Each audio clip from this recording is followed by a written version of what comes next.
I'm here with Steve Remenap from Monoform Cinema. I'm Carmen Goodrich from Monoform Cinema. Welcome to a thing that I thought moments ago to call Sizzle Reel, because I was like, what if we had some kind of hot in film title for this?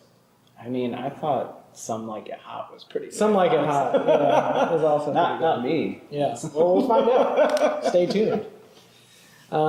We're here talking about Season 5 of Monoform Cinema, or Season 2026 Side B.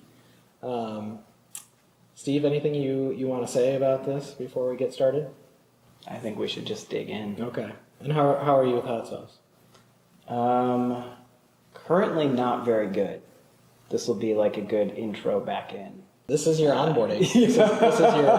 This is your gateway back in. Yep, reorientation. A dumb idea that we had, and now we're doing, and is protected by copyright satire law. You can't come after us.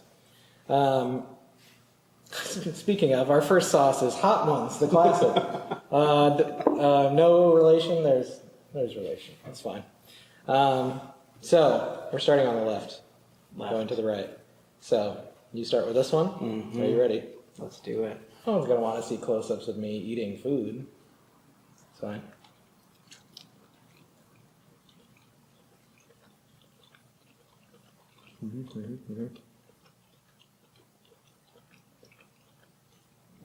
Thoughts on Hot Ones, the classic? It's nice. Mm-hmm.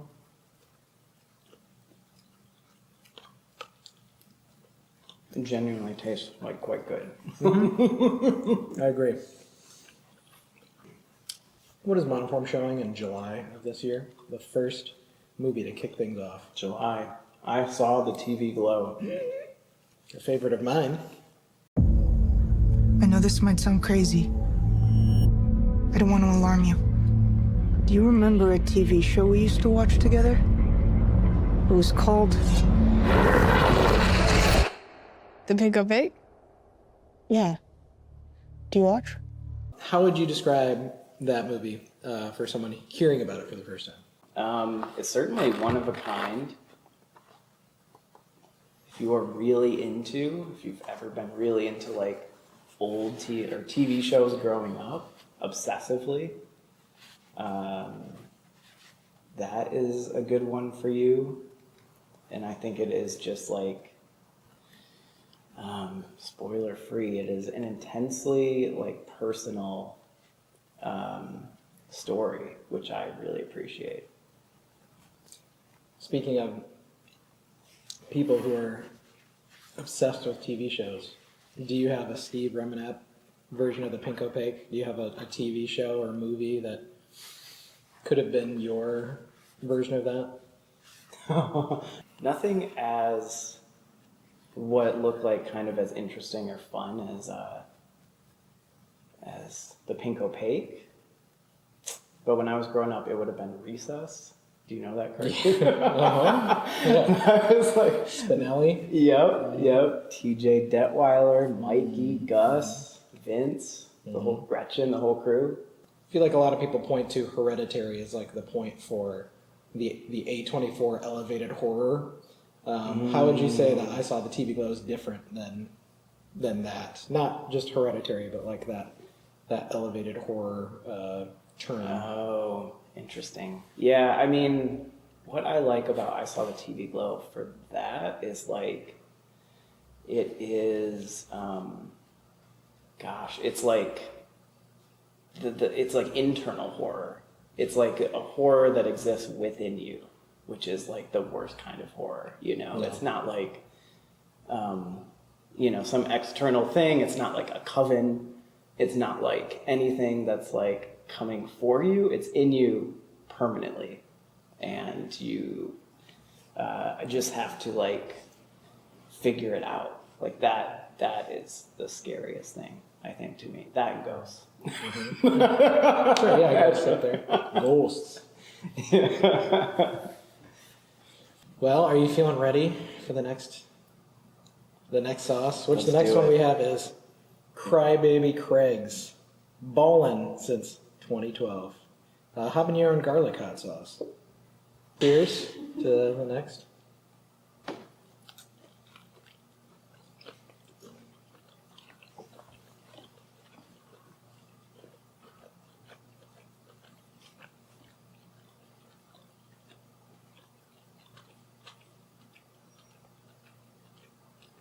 That's an improvement.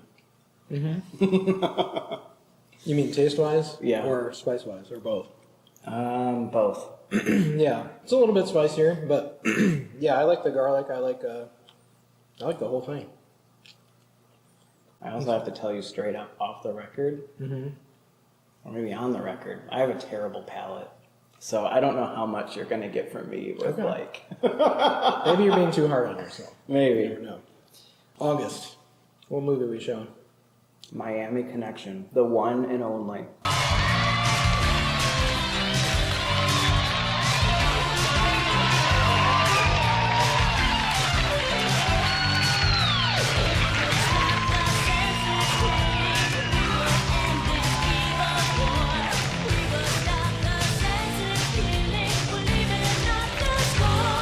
For people who don't know what that is, how do you even begin to describe what Miami Connection is? Well, they're definitely against the ninja.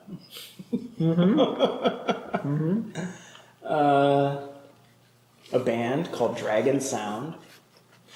Excellent band name.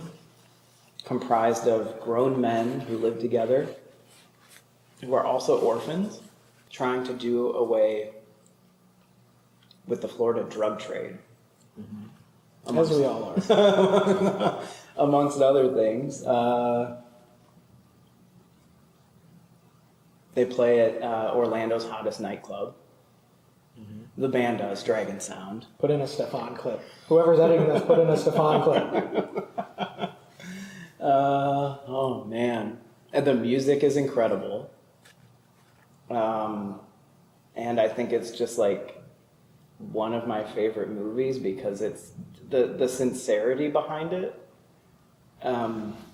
transcends good or bad. Like it isn't even, it's not on that plane. It's not good, it's not bad. It's just like Miami Connection. Yeah, that's a good way. Because I think this movie is one of those movies that people classify in like the so bad it's good. So, and it's kind of the first movie we've done that some people would argue fits into that. So why do you think that's a good pick, and how do you feel about that term, the whole so bad it's good?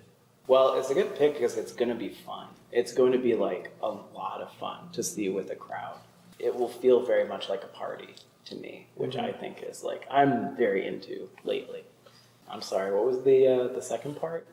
How do you feel about that term, like the so bad it's good? Oh, I don't believe in it. I don't believe in guilty pleasures.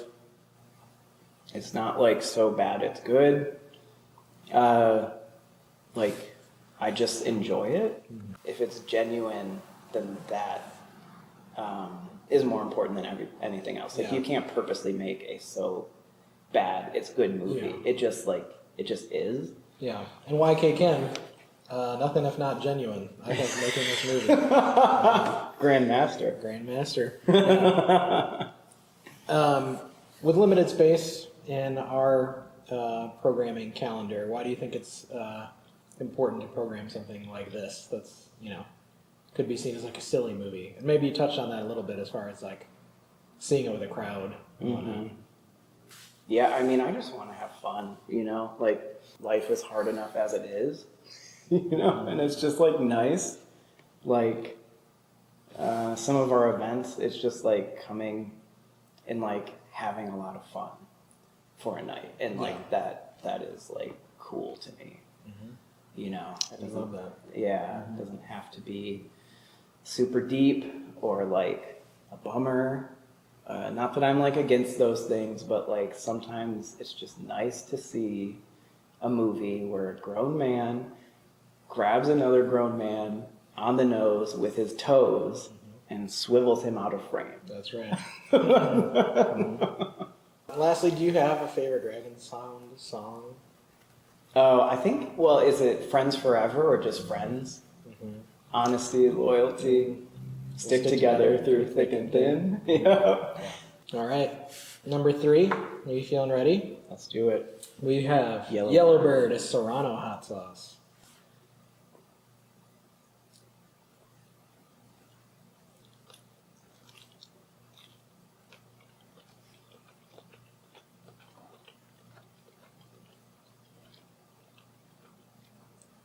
Okay. I feel like it's getting hotter. I think the flavor's quite good. But... Still a pleasant experience. September 2026, Monoform Cinema. What do we got? Clue. The camp classic. Every person in this room has the perfect motive. Stand back! For murder. What do you mean? Murder. But only one of these suspects is the murderer. Is it the best movie adapted from a board game? What are I think Battleship is probably the best one. Yeah, I think Battleship is probably number one. Sorry Baby, I think was based on Sorry. So that's up there. Ooh, I can feel the heat. How could we miss that one? Yeah. Clue has a pretty large cultural footprint. How would you describe it to someone who has somehow never heard of it? And what would you say might surprise someone who has only heard about it but hasn't actually seen it? I think about it, you know, we were just talking about Miami Connection. I think like Clue is definitely like a crowd pleaser. It is so funny. It is so quick. A lot of the jokes are still like very timely, but if you're into like very sort of like quick language-based humor, Mr. Body's body, it's gone. What do you think, or why is it valuable for repertory theater to show like an older comedy, and how does that change from like the living room experience? I am always surprised how different the experience is from like alone on your couch to seeing it with a group of people. Like genuinely, the film like takes a different shape. I think like you see it so differently. You're like, whoa! I didn't realize like that was actually very funny, or yeah, like certain emotional things will hit different if you're like in a room with 50 people or more. Yeah. So yeah, I think that I really like that. And like if we're talking about comedy, some of my favorite experiences have been like comedies, like the Henry Hansen films. Those were really fun. Yeah. And those were, you know, just like straight up comedy. Yeah. The energy. Yes. Was great. Yeah. With a crowd, and obviously having Henry, the filmmaker, there, you know, adds to it. But even if Henry wasn't there, like just seeing a comedy like that with a room full of people, it's great. Clue specifically, kind of known for multiple endings. What can people expect here for that, for the endings? We have already decided to do the like trilogy ending, so we will see all of them. Yeah, one after the other, as intended. Well, maybe not intended, but that's like the best way to view it. We're not going to leave anyone high and dry missing out on two endings. Sure. Are you feeling ready for number 4? Let's do it. Which is Lola's Fine Hot Sauce. Family recipe, by the way. Carolina Reaper.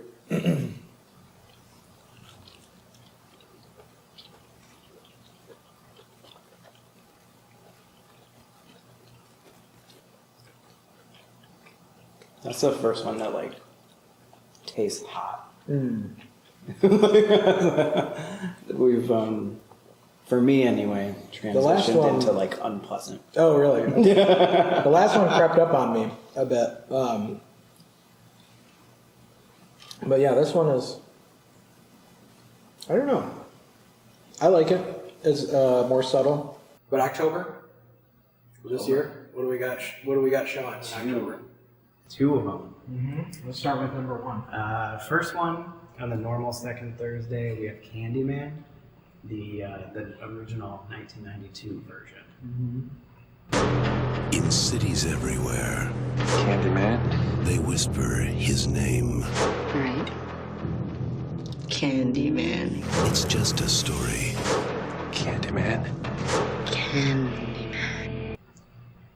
Which is just like a classic of American horror film. What would you say that Candyman is about? There are a lot of people who might only know like the the urban legend of it all, like Candyman. Yeah. So for those people, how would you describe this film and kind of what makes it special? Why we're showing it? I mean, one, it is a properly scary film. Like, I think. I think, it's like, horror is so interesting because, like, I guess in the same way that, like, Comedy can be quite particular. Like, some things will make someone laugh. And for someone else, it's like, whatever. I think horror is kind of similar. It's like, I just breathed in. Ooh. I forget you have milk available. But like horror is the same way. It's like something that will just freak someone out. Is maybe not a big deal to someone else or like whatever. But I feel like Candyman is like just across the board. There's something actually scary for everyone. Tony Todd is a genius. Like truly one of the best acting performances ever, probably. And I also like, I think it's like a very good movie to talk about because, I mean, it's fun to watch, but also it does address sort of like societal issues. Like this is what horror is good at too, is it's like, it's so good as a vehicle for addressing like societal problems, societal issues. Yeah, I was going to ask you, like, why use horror as like a vehicle for things like race and class and gentrification, things like that. Yep.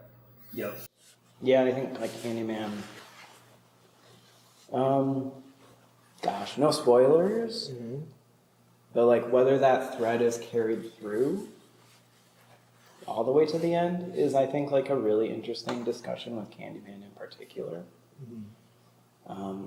But like, yeah, horror as a vehicle, gosh, I will say I am also like a recent horror convert, as you know. Really just in like the last 2 or 3 years, I've started getting into horror. I was kind of like, it was too scary for me to enjoy originally. And actually, like, these kind of movies are what got me into horror. Like, not just straight, not that they're bad, like they're maybe not for me, like straight up scare fest or like gore fest. Like what really got me into it was movies that are like saying something, within the context of horror. Gosh, and why that is, I mean, everyday life to a certain extent is just horror. You heard it here first. So I think it's just like, I don't know, it's just like so well suited. Honestly, I'm still kind of like figuring that out myself, but it does seem like, and this is like, I think what David Lynch was very good at too, is it was just like the horror of everyday life. Like, I think that's part of it. And then I do think it's cool to be able to, like, I guess, gosh, with Candyman in particular, like another thing that's cool about horror is like, we were talking about how I saw the TV glow is internal. Like something that's kind of neat about horror though, including I saw the TV glow, I guess, is it's like, there is something scary within you, and by making the film or by watching the film, it can be to some extent, for a short time, externalized. It's a sort of a brief catharsis, I guess. If Candyman asked you to be his victim, what would you say? Done. Yep. What would you say? I wouldn't need to say anything. It would just be like, there would be an understanding. Wow. I'd be moving. Beyond words. I'd be like, before that question even ended, I would be moving in his direction. Say no more. Peek into the mind of Steve right now. Are you feeling ready for the next one? Yep. Let's Do it. The next one I think is perhaps the only one. I don't know. I don't want to jinx myself. The one that scares me a little bit, which is the bomb, which perhaps is featured on other internet programs. I don't know. So we're going into that one. Cheers to that. Like the end with the least sauce first. Mm-hmm.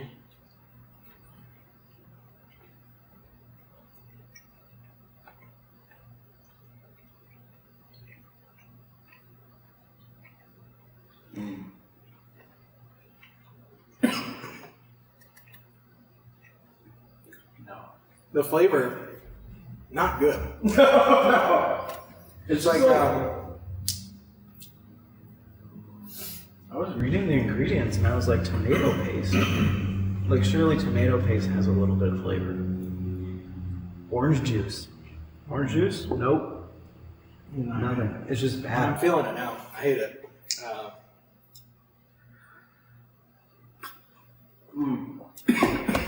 That doesn't taste good either. We have another thing in October, I think. I like orange juice. Pulp or no pulp? Oh, I like pulp. Ooh. Not good. Every conceivable level. I got my head shaved today. Most of my sweat has been on this side. I think it's gonna. I have tears. Nobody touch your face, by the way. Now, last year,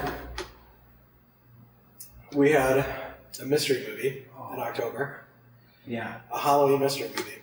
it ruled. Yeah. That was like a dream of both of ours Mm-hmm. to put that on. Mystery movie which shall not be named. This doesn't even make things taste normal anymore.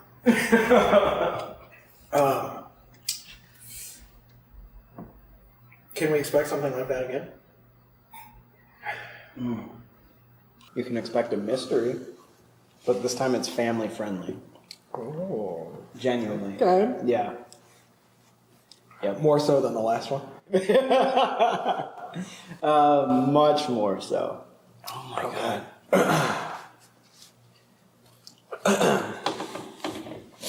I only just saw it for the first time. The sauce? Or the mystery movie? Sauce, first time now.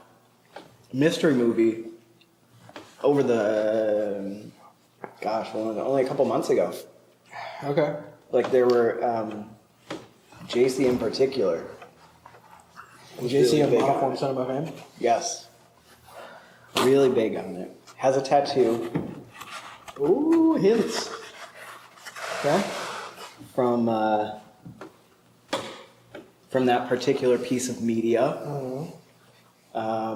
Had never seen it, and like, first time I watched through it, it was like I had already seen it a million times before. It's such like a nice, like, it just feels like very homey. Like you can just get into it immediately. Yeah. And I think that people, I was like, I missed the boat on it entirely. I think it'd be very unusual, one, if no one had ever heard of it, and two, if people had like not seen it like me. I think that might be like a little bit uncommon also. Sure. Why should someone take the leap of faith in this mystery movie with Monoform? Well, I think you can trust JC's taste. I've always said this. I stand by that. I stand by that. I've always said that. For one, and for two, it's going to be like a Halloween thing. So costumes will be encouraged. It'll be fun regardless. Yeah. But genuinely, like the last one, it is, I think, something that you won't find in theaters, which something major that is kind of missing that you can't see in theaters. Yeah. And I will say it is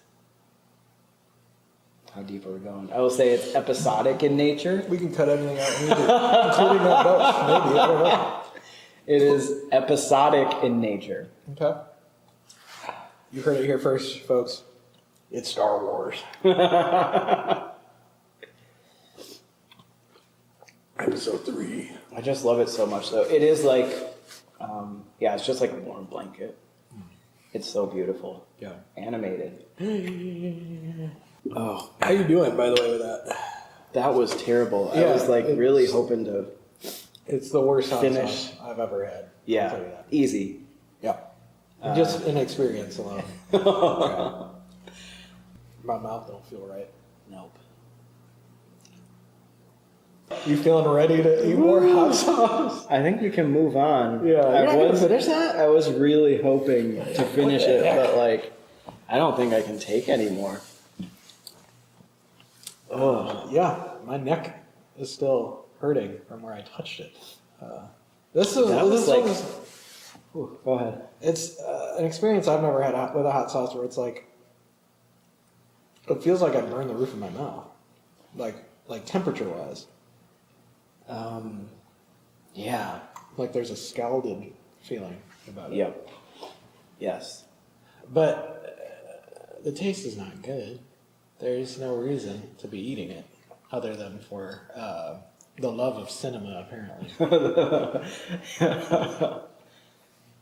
Okay, I don't want to jinx anything, but the upside is I don't think any of them are going to be that bad. Okay. Next one we have is Dave's Insanity Sauce. Dave's Gourmet Insanity Sauce. Which, this was like, I just remember, back before hot sauce became more of a phenomenon, perhaps by some internet video shows. That was like the one that you like, oh, you have to buy it from a special store. It's worse. It's worse? It's worse. I haven't even started eating it. Sorry to ruin it for you. I don't think it's as hot, but it tastes worse. The flavor is much worse. I don't think it's spicier though. Okay. I don't want to. I almost just took another bite. You just took another bite. Yeah. Okay, I guess I must. November. What do we got? On the Silver Globe. W tym rejestrowaniu widzę jedyny sens, mój własny.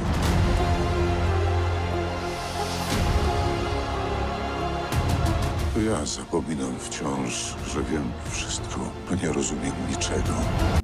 Which it is our second repeat director. Yeah, that's right. We started this year in January with our second Stanley Kubrick, and this is going to be the second Andrzej Zulawski. Yeah. What do you think makes him deserving of that? I will say his stuff is like batshit insane, I think, and on one end and on the other end you would say it's like very ambitious. And I think that is very cool. It's like, why are we not constantly screaming in more movies? You know, it's like we could do that. The polls, they knew. It could just be like People screaming constantly in kitchens and in subways and on foreign, beaches. alien planets. And yet here we are. Mm-hmm. So many movies. They're just like not. They're not on that level. Yeah. This is definitely the most obscure film in this season. What do you think people should know about it?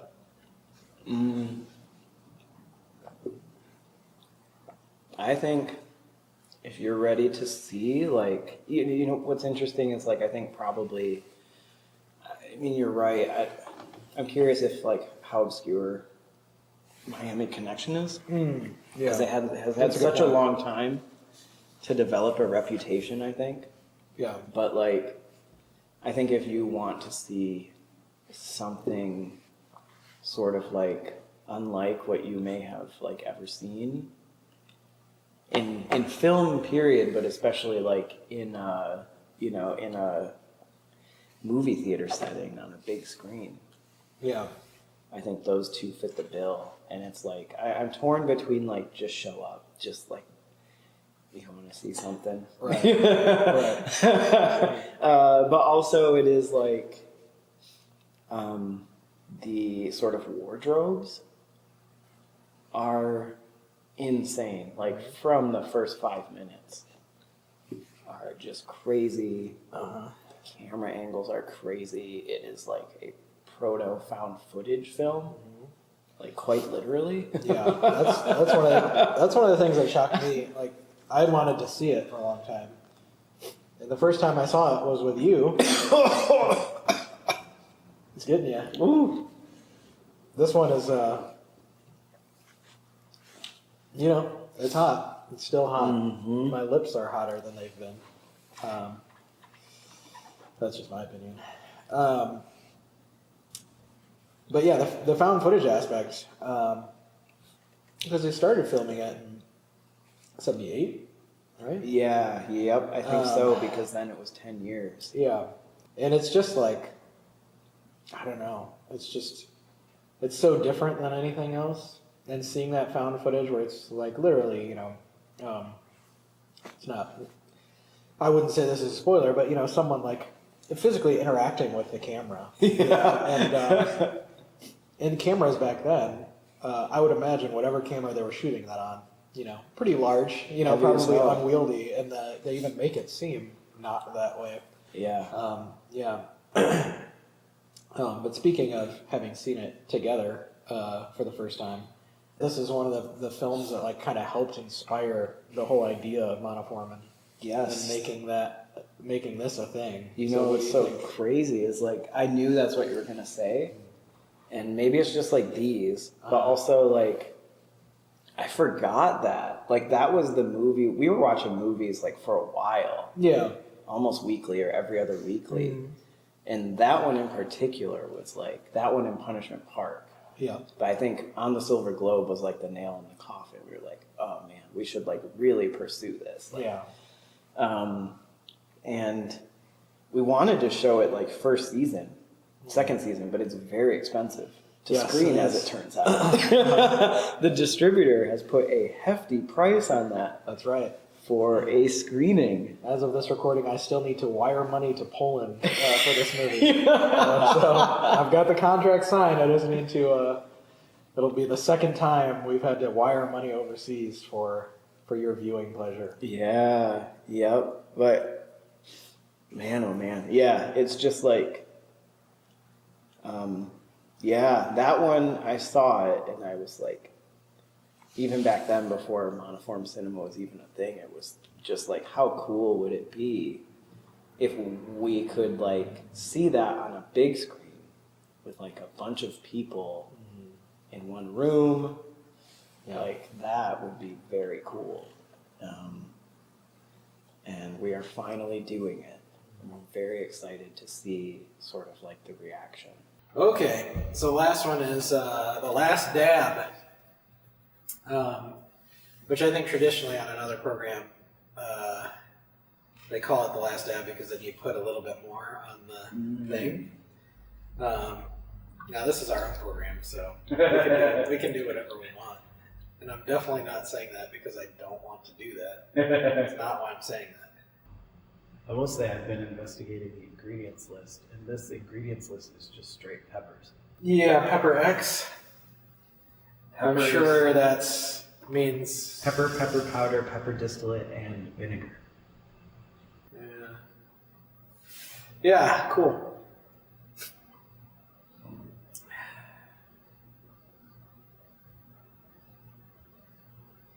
Now it says dab, so don't go crazy. That's a pretty decent dab. Okay.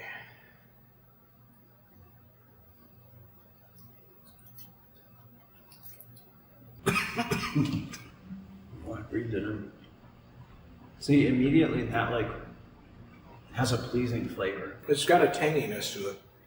Like Complimentary. The other two are disgusting. But that one is like, yeah, it doesn't taste like metal. Agreed.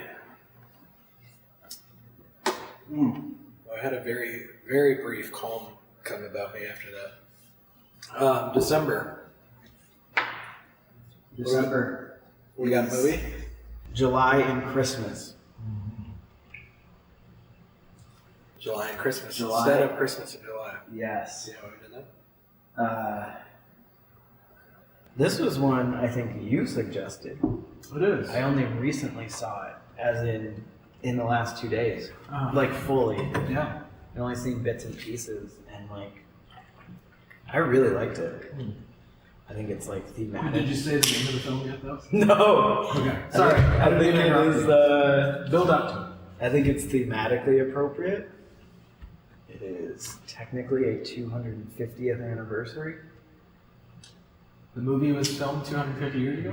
No, sadly. That'd be impossible, maybe. Yeah, the movie is Nashville. Robert Altman. Robert Altman. Robert Altman's Nashville is 5 days in the lives of 24 unforgettable people.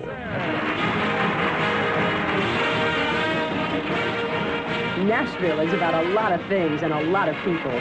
See all 24 of them and the outrageous things they do in Robert Altman's Nashville. My first Robert Altman film that I'd ever seen. Is that true? That's You true. haven't seen any Robert Altman films? 0 Robert Altman films. gosh. Yeah. Folks. Let me take a drink of this water. Say no to Star Wars. This is not bad. Say no to Robert Altman. I feel like describing this film can make it feel overwhelming. How would you describe it? And how does it compare with the actual watching of it? Yeah. I think, like, when I was watching it in bits and pieces before, I do think it is, like, it's long, for one. Yeah. And it's also, like,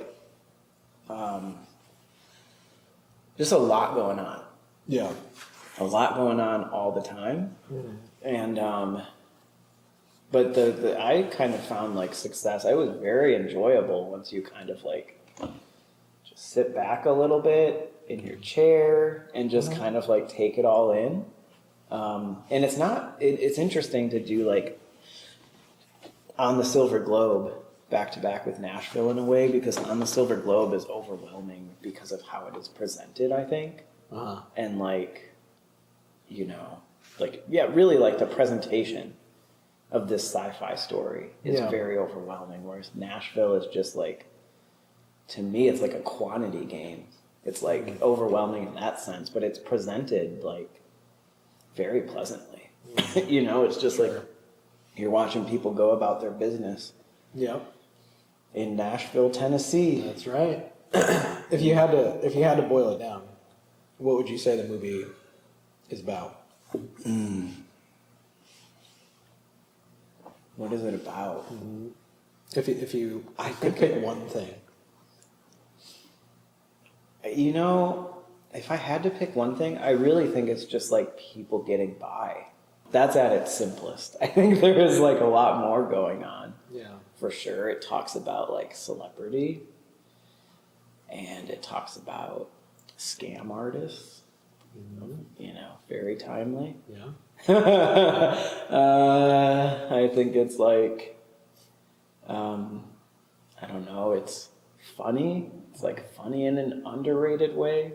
This whole season that we've been talking about has multiple films with pretty stellar soundtracks. Was that on purpose for this season? Was that a theme, would you say? And how would you say Nashville is a celebration of music? I think it, not fully an accident, but like this season, January through June, we just had Tampopo, which is like one of the best food films ever made. And then like when I step back, I'm like, oh, there is like a lot of food stuff in that season. You know, like Moonlight in June has some incredible like food scenes, like people sharing meals. Ganja and Hess is like the ultimate food is human blood. That's right. You know, even The Shining, like he gets locked in a walk-in freezer, I think, walk-in fridge. Yeah. Like So that kind of happened last time, and it was like a little bit accidental, you know. And Grey Gardens, like they're feeding the raccoons the bread, they're feeding like the camera people. Was it boiled corn or something? Yeah. Jerry loves the corn. Dee Dee had all sorts of cracker treats. So like, I don't think that was on purpose, but it feels like music is the thing for this year. Sure. And it's like, I saw the TV Glow has a killer soundtrack. Miami Connection has Dragon Sound, which is like all you need, basically.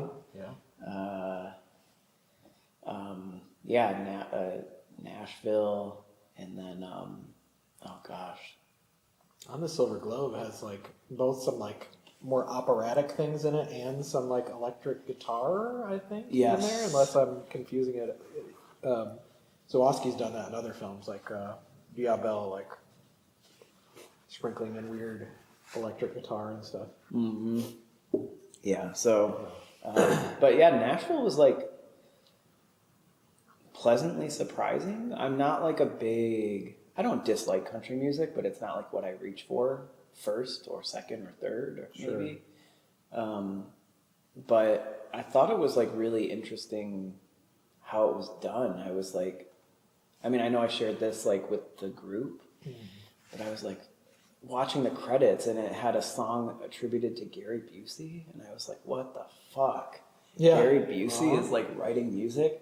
And so I found out like Robert Altman asked the actors to write their own music.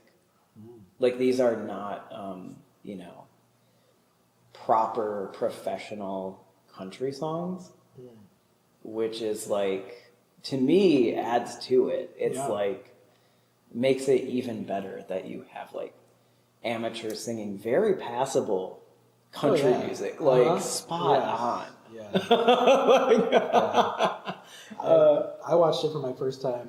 It was either last year or the year before, and I've usually once a week or at least once a month that Keith Carradine song, "I'm Easy," just gets stuck in my head. It's just it's just living in there. For me, it was the the Keep It Going song. Okay. It's H.H. The main country singer. I'm blanking on his name right now. But like, he has that keep it going. Like the refrain is just like keep it going. I think it's so funny and it's so catchy. So yeah, there's a lot of that, and then like there's some like genuinely, actually good gospel music. Like, the sense I got was that all of that stuff was like actual musicians and choirs, and the country music was sort of like the I don't know if joke's the right word, but like that was like the presented part, if you will, the artifice of it, which, in many ways that's the point of the film, I think. Speaking of that passage of time, I mean, Nashville takes place at the America's bicentennial, 200-year birthday. Must be doing something right. That's right. And so now we're at the America's 250th. This year. So what would you say is your favorite thing about the current state of American government? Do you know what? Genuinely, public libraries. 100%. We should collaborate with them. Yep. Well, Steve, anything that you'd like to add? Just love movies so much. And you know what? Prove it. You know what I love more than movies, actually? Libraries? Good guess. That is true. But I was going to say, like, just movie theaters. Is like... yes, I only like movies because of movie theaters. I started going to movie theaters before I even liked movies. It was just like a nice place to be for a while in the dark. Crank up that AC in the summer. And it was just nice to go like alone or maybe with a person or a couple of people. Just love movie theaters and by extension, I love Movies come along with movies. that. That's right. That's right. Well, thanks for co-operating a movie theater with me and all the other Same. lovely people on the Monoform team. Yes. JC, Kelsey, Gabe, That's right. Garrett in Amsterdam. Jake in Oh Los my Angeles. gosh, yeah. Jake, I hope to God you edit this so I don't have to. Jake, yep. Jake, who was the original volunteer? That's right. That's some Monoform cinema Yeah, lore. that's right. Jake was the original volunteer because he was at the very first screening. Yep, Yeah. which was like very stressful. And gosh, I will never forget how helpful and how kind he was, genuinely. And I'm not just saying this because he's watching it, probably. I still think about that sometimes. Like, if an event is kind of like feeling like a lot, sometimes I just think like, oh, there's like a lot of people willing to help out, and we still have a lot of people helping us out all the time. Yeah. It would be terrible I if can it was see just... some of them now. If it was just me and you still? We'd be done. We'd be dead. Yeah, it would just be like, I mean, it'd be much smaller. The events would be more boring. Everything would be worse. It's true. All right. I think we did it. Congratulations. Friends for eternity. Honesty, loyalty. We'll stick together. Through thick and thin.